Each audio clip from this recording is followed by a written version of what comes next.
And it was so embarrassing. It was so embarrassing because it's like, not only am I fat and you had to beat on my back, but like I choked on a potato and shit my pants and almost like died in front of you. Like, And that could have summed up Amberlynn Reid's latest Amber Rambler called I Almost Died, story time, but that wouldn't make for good YouTube. So, of course, we have Amberlynn telling us a story that happened not too long ago about her almost choking to death, and we're going to take a look at it. Before I do get started, guys, don't forget to hit the like button, leave a comment down below, subscribe if you're new, and consider joining the KJeezers to help support the channel further. Links down below. Listen, we're going to find our sympathy bone. We're not going to make fun of this, but let me just say, if I were to choke on a wiener tomorrow, Field of Dream style, you want to bet there will be hot dogs at my funeral? Yes, that's the type of sick humor I have.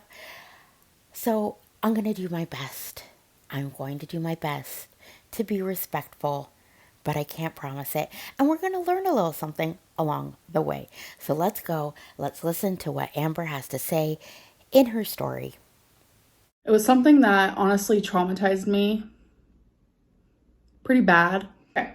So Feline and I, we were hanging out with some people. It was in the apartment and I hadn't ate that day.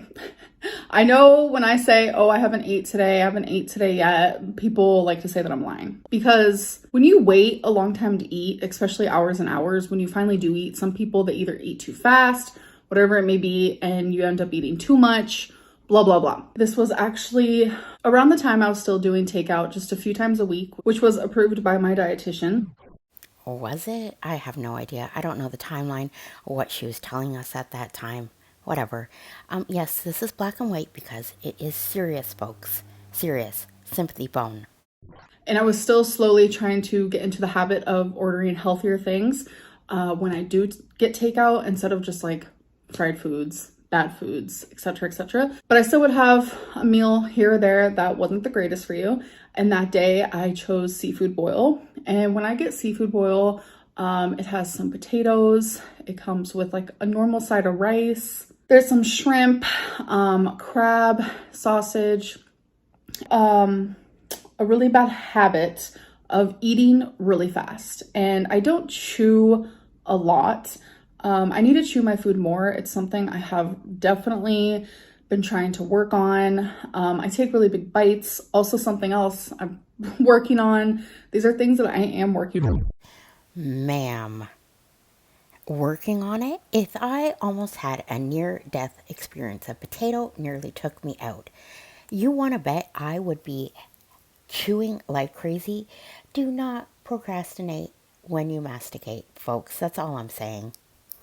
And it's crazy because when my mom came to visit me a couple years ago when I was diagnosed with cancer, I saw so much of myself in my mom and vice versa. And she's the same way. She takes big bites. She eats super fast. She doesn't chew that much. Like, we're literally the same in that. I don't think fast eating is hereditary, maybe a learned behavior. Listen, I have a twin, KJ too. She eats with ferocity. I'm the exact opposite, so who knows? So I was watching the show and all of a sudden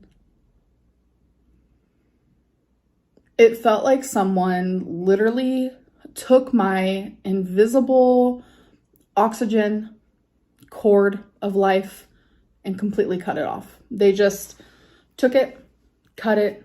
I couldn't breathe. I couldn't talk. I was choking on a very big piece of potato that I literally didn't chew. And I know for a lot of people, this is probably humorous. There's probably going to be memes, drawings about it. It gets worse. What I went through that day was choking, and Feline saved my life. I couldn't breathe. There was not a single piece of air that escaped me. I couldn't speak. There was no coughing. There was nothing was happening. It was terrifying.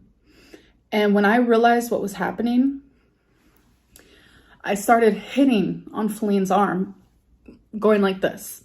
Once she realized what was happening, she was trying to get behind me, and I actually all the food ended up spilling all over the floor, like my seafood boil, her pizza went all over the floor. As I was like not being able to breathe, not being able to communicate, I couldn't talk, couldn't cough. Like there was physically no way for me to get the food dislodged.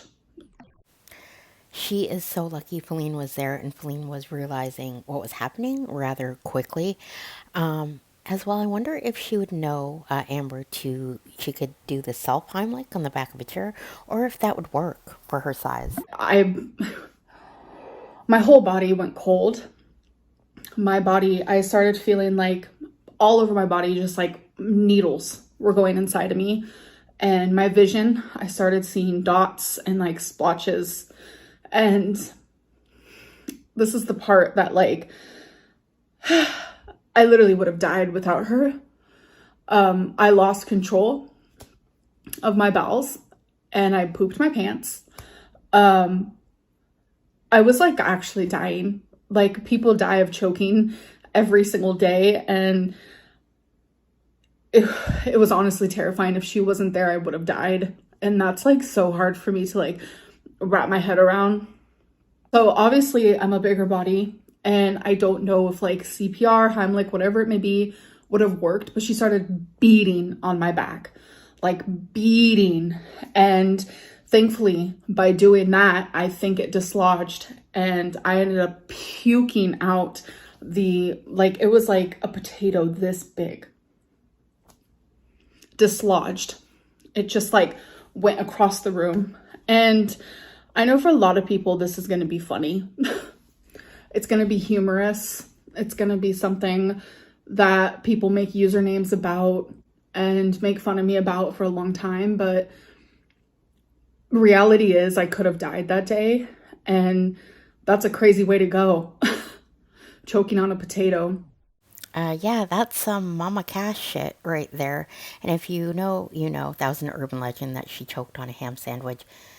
But hey, no one would be surprised, Amber. I hold like so much gratefulness to Feline. Usually she's very fragile with me, but she was like wailing on my back. And that's the biggest advice I can give to anybody who sees someone my size choking. If you feel like you cannot give them the Heimlich, in between the shoulder blades with the palm of your hand, beat on it. Okay, no. Biggest advice I would give you is to take a CPR course, and I'm going to show a clip right now showing how to do the Heimlich maneuver on someone who is obese if you can't get your hands around their waist. Now this worked, what worked for Feline and Amber, that's great, but this might be better. Now we can see in this video the rescuer comes up behind the victim and gets in the position to do the Heimlich maneuver. Problem is he can't get his arms all the way around the victim. He can't do effective abdominal thrusts. So now he's going to move up to the chest area. Hand in the center of the chest with a fist, wrap the other hand around straight into the chest while simultaneously squeezing the side of the chest. So you're trying to increase the pressure in the chest by squeezing the chest.